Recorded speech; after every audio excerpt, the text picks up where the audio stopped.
इच्छाधारी नागिन का रहस्य। एक बार की बात है, नागलोक में वहां के राजा पद्म और राजकुमारी में वाद विवाद हो रहा था। राजा पद्म का कहना था कि पृथ्वीवासी बड़े ही स्वार्थी और धोखेबाज होते हैं और दिखावे में विश्वास करते हैं, किंतु राजकुमारी इस पक्ष में थी कि ईश्वर की बनाई हुई हर रचना अपने आप में अनोखी होती है और हर इंसान के अंदर कोई न कोई विशेषता होती है। अगर उसके द्वारा कोई गलती हो रही है तो उसके पीछे जरूर कोई कारण होगा। इस बात पर राजा पद्म ने राजकुमारी को पृथ्वीलोक के राजा अमर का उदाहरण दिया और कहा कि उन्होंने पूरे राज्य में मुनादी की है कि उन्हें रात या दिन जिस समय भी कोई कष्ट में हो, बिना किसी परेशानी के आवाज दे सकता है। वह उसकी आवाज तुरंत सुनेंगे और उसके साथ न्याय करेंगे। किंतु आज तक ऐसा कभी नहीं हुआ और उनके राज्य में गरीबी पहले की तरह ही है। राजकुमारी ने कहा कि इसके पीछे जरूर कोई कारण होगा, किंतु राजा पद्म राजकुमारी की बात पर सहमत नहीं हुए। तो राजकुमारी ने कहा, मैं आपको यह सिद्ध करके दिखाऊंगी कि राजा अमर एक बहुत ही न्यायी और अच्छे राजा हैं।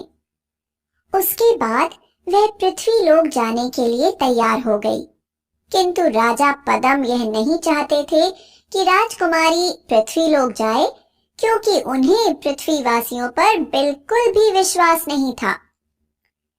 एक बार जब नागलोक में उत्सव मनाया जा रहा था, देश विदेश के सांप विषधर पाताल लोक में उपस्थित थे। नागों की मणियों से पूरा नागलोक जगमग कर रहा था, किंतु महाराज पद्म जो नागों के राजा थे, उन्होंने देखा कि उनकी राजकुमारी विषमती कहीं नजर नहीं आ रही थी। उन्होंने अपने सभी सिपाहियों को राजकुमारी को ढूंढने के लिए भेजा। महाराज पद्म को पता था कि उनकी बेटी पृथ्वीलोक में जाना चाहती है, किंतु वह हमेशा उसके ऊपर अपनी कड़ी नजर रखते थे। आज उत्सव के कारण उनसे थोड़ी चूक हो गई।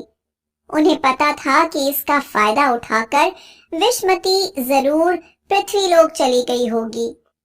वैसे तो उन्हें अपनी बेटी पर पूरा भरोसा था और वह जानते थे कि उनकी बेटी एक इच्छाधारी नागिन है जो इंसानों के बस में आने वाली नहीं, लेकिन फिर भी वह इंसानों से सख्त नफरत करते थे और उन्हें लगता था कि इंसान बड़े धोखेबाज होते हैं। इसलिए वे नहीं चाहते थे कि उनकी बेटी ऐसे लोगों के संपर्क में आए।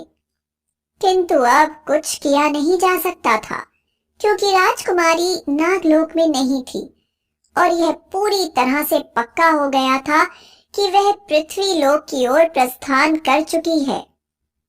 राजकुमारी ने एक इच्छाधारी नागिन होने के कारण अपने आप को एक गरीब बुढ़िया के रूप में बदल दिया और राजमहल की तरफ चल पड़ी। जब वह राजमहल के दरवाजे पर पहुंची तो सैनिकों ने उसे महल के बाहर ही रोक दिया और कहा, ए बुढ़िया, बिना किसी आज्ञा के इस तरह फटे पुराने कपड़े पहने हुए रात के पहर तुम राजमहल के अंदर कहाँ चली जा रही हो? क्या तुम्हें डर नहीं लगता? यह राजा का महल है, बिना आज्ञा यहाँ कोई नहीं जा सकता।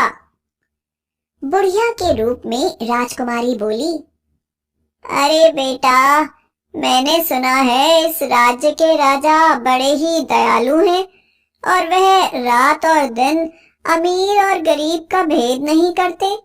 किसी को जिस समय भी उनकी जरूरत होती है वे आते हैं और उसकी सहायता करते हैं।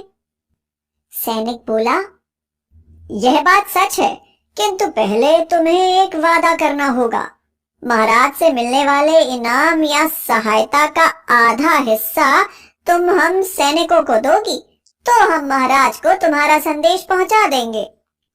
राजकुमारी मन ही मन हंसने लगी और सोचने लगी कि पिताजी महाराज सच ही कहते हैं, पर इसमें बेचारे राजा का क्या दोष? वह तो अपनी प्रजा की सहायता करना चाहता है, किंतु इसके सैनिक राजा तक प्रजा की आवाज पहुंचने ही नहीं देते। वह बोली, हाँ हाँ, तुम चिंता नहीं करो, तुम एक बार मुझे राजा से मिलवा तो दो, मुझे जो मिलेगा मैं वह तुम्हें दे दूंगी।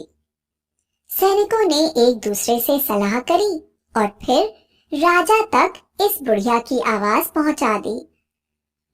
महाराज तुरंत ही बाहर आए और उन्होंने बुढ़िया से इस समय बुलाने का कारण पूछा। बुढ़िया बोली, महाराज, आपकी न्याय व्यवस्था में खोट है।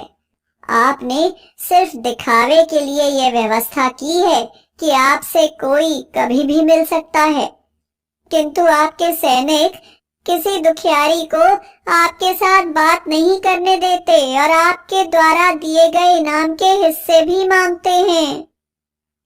महाराज को इस बात पर विश्वास नहीं हुआ।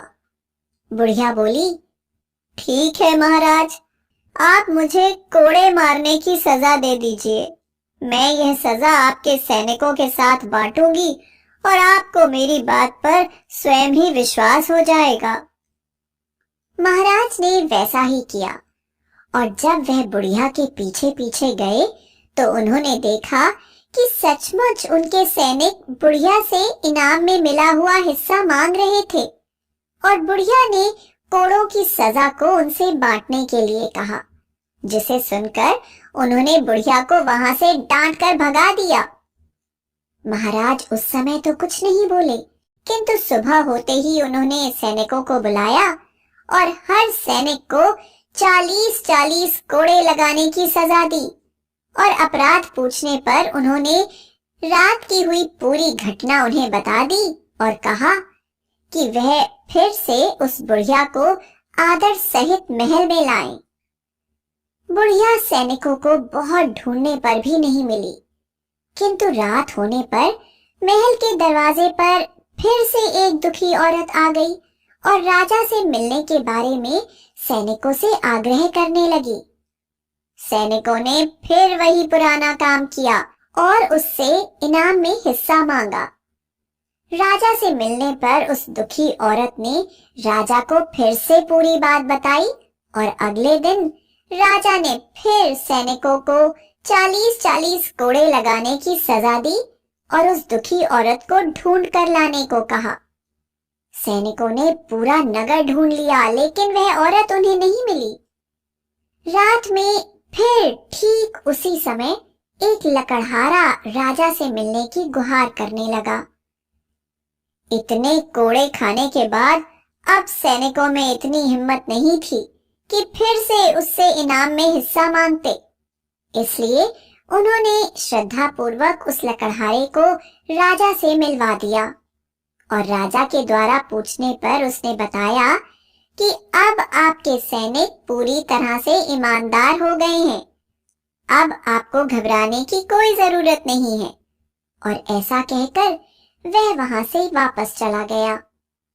महाराजा अमर को शक होने लगा कि आखिर 3 दिनों से लगातार बुढ़िया, दुखियारिन औरत, फिर लकड़हारा एक एक करके मेरे पास आते रहे, किंतु किसी ने भी मुझे अपनी कोई समस्या नहीं बताई, बल्कि मेरे सैनिकों के बारे में बताकर चले गए।